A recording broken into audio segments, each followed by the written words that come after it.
নমস্কার, আরও একটা গুরুত্বপূর্ণ আপডেট নিয়ে চলে এলাম। খুব গুরুত্বপূর্ণ ভিডিও। চ্যানেলে ফার্স্ট টাইমে থাকলে চ্যানেলটাকে সাবস্ক্রাইব করে বেল আইকনটা টিপে রাখতে হবে লেটেস্ট গুরুত্বপূর্ণ আপডেট পাওয়ার জন্য। স্টেপ টু স্টেপ আজকের আপডেটটি আপনাদের সামনে তুলে ধরছে। আজকে কথা বলবো রামকৃষ্ণ মিশনে কর্মী নিয়োগ হচ্ছে। ছেলে মেয়ে সবাই আবেদন করতে পারবে। বেতন থাকবে 16,000 টাকা। ইন্টারভিউর মাধ্যমে এরা যোগ্য প্রার্থীদের ছাঁটাই করবে। কোনো রকম লিখিত এক্সাম দিতে হচ্ছে না। কবে আবেদন করতে হবে, বায়োডাটার মাধ্যমে আবেদন করতে হবে। কী কী আপডেট আসছে সমস্ত কিছু বলবো। এই কোয়ালিফিকেশান, ন্যূনতম কোয়ালিফিকেশান যদি উচ্চ মাধ্যমিক পাস থাকে তাহলেই আবেদন করতে পারবে। কারা আবেদন করতে পারবে সমস্ত কিছু বলে দেবো।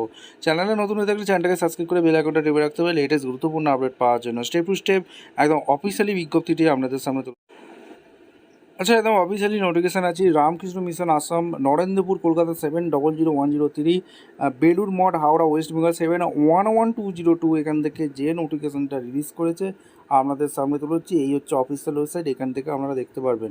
টেলিফোন অপারেটর পদে এখানে নিয়োগ হচ্ছে। কারা আবেদন করতে পারবে? Application from Indian male candidate, শুধুমাত্র মেল ক্যান্ডিডেট আবেদন করতে পারবে। আর invite for appointment of telephone operator, central office, Ramakrishna Mission Ashram, Narendrapur Kolkata 700103। ঠিক আছে, এইখানে আবেদন করতে পারবেন। আর 15ই জুনের মধ্যে আবেদন করতে হবে 2024। হাই সেকেন্ডারি পাস, প্রথমেই বলেছিলাম এইচএস পাস লাগছে। আর ডিজেবল কোয়ালিফিকেশান বলেছে বাংলা, ইংলিশ এগুলো তো জানতে হবে, আর হিন্দি জানতে হবে। আর মেথড ইন্টারভিউর মাধ্যমে যোগ্য প্রার্থীদের ছাঁটাবাছি করবে। একটা রাইট টেস্ট একটা হবে, একটা ইন্টারভিউ হবে। এজ লিমিট 30 বছরের মধ্যে আবেদন করতে পারবে। 1/1/2024। 15,000 টাকার মতো বেতন এরা দেবে। ঠিক আছে, এবং সমস্ত কিছু এখানে দেওয়া আছে। আর কী কী ডকুমেন্টস লাগছে এখানে সাবমিটের সময়, ইন্টারভিউর সময় এই ডকুমেন্টসগুলো লাগছে। ফটোকপি অফ অ্যাডমিট কার্ড, মাধ্যমিক examination, photocopy or relevant education qualification, photocopy Aadhaar card, voter ID card, দুটো করে রিসেন্ট পাসপোর্ট সাইজ ফটো।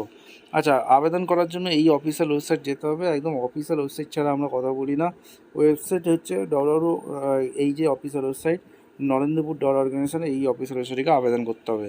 ভিডিওটা ইনফরমেটিভ মনে হলে চ্যানেলে ফার্স্ট টাইম চ্যানেলটাকে সাবস্ক্রাইব করে বেল আইকনটা টিপে রাখতে হবে লেটেস্ট গুরুত্বপূর্ণ আপডেট পাওয়ার জন্য। দেখা হচ্ছে কোনো পরবর্তী ভিডিও।